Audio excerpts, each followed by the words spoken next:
Hello and welcome back to another Wizard Guy video. I'm so excited to be making another video for you guys, and I hope you all have been doing amazing since I last uploaded. I wanted to say thank you so much for 52 subscribers.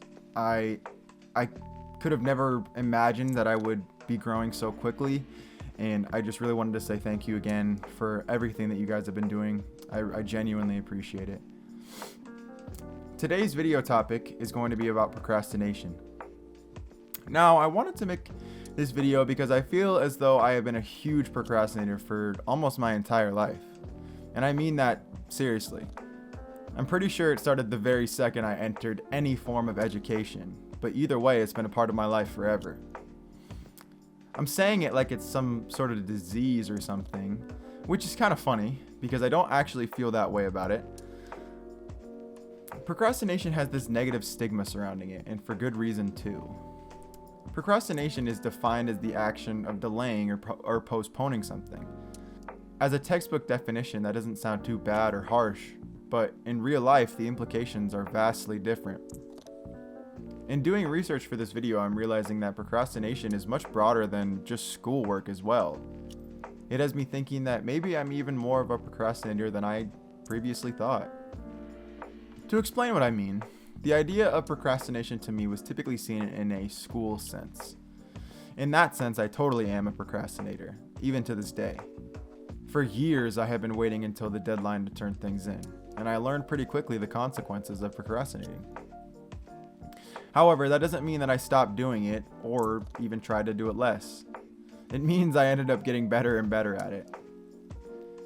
I'm at the point in my life where I'm in college and I almost know exactly how long an assignment will take me to do. I don't mean that I actually plan my procrastination, it's more so intuitive. I will usually give myself a day where I'm going to do an assignment, and it usually just so happens that I end up finishing the assignment way before the deadline anyways.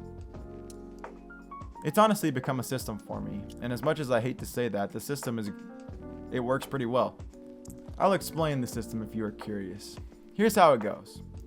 The semester starts and I get pretty stressed out about the workload and time with everything going on in my life. Then a week goes by and I usually realize that everything will be okay, and we start to lock in the flow of the class. Usually, at least in the classes that I have been in, you have a routine of most things most weeks. Those things being deadlines, classwork, and etc. Once you get that routine down, then you choose the day that you need to lock in and do work on. And then that's where you end up where I described earlier, finishing the assignment or assignments way before the deadline anyways. That way before means between 24 and 12 hours before it's due. It's not like days. Anyways, the reason that I'm even telling you this is because that's the system that I've built. I recognize that I should try to push procrastination out of my life instead of adapting around it. But like I said earlier, I'm realizing that my procrastination is much more prevalent than I previously thought. I'm more so working on those areas of my life rather than my education procrastination. I'll be more specific as to what I mean by those areas of my life. I realized while researching for this video that I procrastinate literally everything to a certain degree. Once again, while researching, I came across the topic of sleep procrastination. Sleep procrastination is the deliberate act of delaying going to bed when there's no external reason to do so. Now, I had heard about this topic before, but I didn't think it applied to me. Upon some self-reflection, I realized that I do this almost every night, and I have been for years. Now, like I just said, of course this isn't every single night, and I've had moments where I've been exhausted and just completely crashed. But most of the time, I'm procrastinating my sleep. It'll be 1:30 in the morning and I'll be watching YouTube and I'll be like, oh cool, I got at least an hour left to be awake. Why am I doing this? For literally no reason. The videos that I'm watching usually aren't captivating enough to keep me awake, and I'm already tired, so what is actually the point of me trying to stay awake? Not only that, but when I have something to do in the morning, I already plan the latest I can go to sleep possible, and most of the time it's for no reason. Sure, sometimes I want to game late at night with the homies, but like I said, most of the time I do not need to be staying up that late. Another thing about needing to be up early, if I do, I will typically give myself like almost exactly enough time to be ready. Not only does this not really work because my on time is like 2 to 5 minutes late, but it messes up my sleep too. I end up going to bed so late for almost no reason, and I wake up so much more tired and I want to sleep for as long as I possibly can. This aspect of procrastination has seriously messed me up over the course of my life. It hasn't only affected me either, and for years driving me to school was a pain for my mother because I was late every morning. I procrastinate going places a lot as well, but it's more so like a mini procrastination. I'll be getting ready to go somewhere, and I really am almost ready, and I'll say to whoever I'm talking to, yeah, I'll be ready and leaving in like 5 to 10 minutes. Every time I say that, I really do mean 5 to 10 minutes because that's how long I know it will take to do whatever I'm doing. Somehow, some way, I end up leaving 15 minutes later, and it's like, man, my bad, I really didn't mean to. I really don't like procrastinating in this way, and I've been really trying to get better at it. Regardless of whether or not I just learned that the things I described were procrastinating, I have been wanting to improve in these aspects of my life for years. To go off of all of this, I wanted to look into how I stack up against other people. Studies curated by Itamar Schatz, PhD, show that around 20% of adults procrastinate chronically.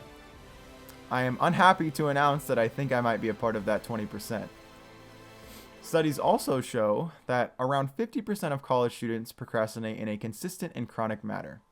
75% of college students consider themselves to be procrastinators, and 80 to 90% of college students procrastinate.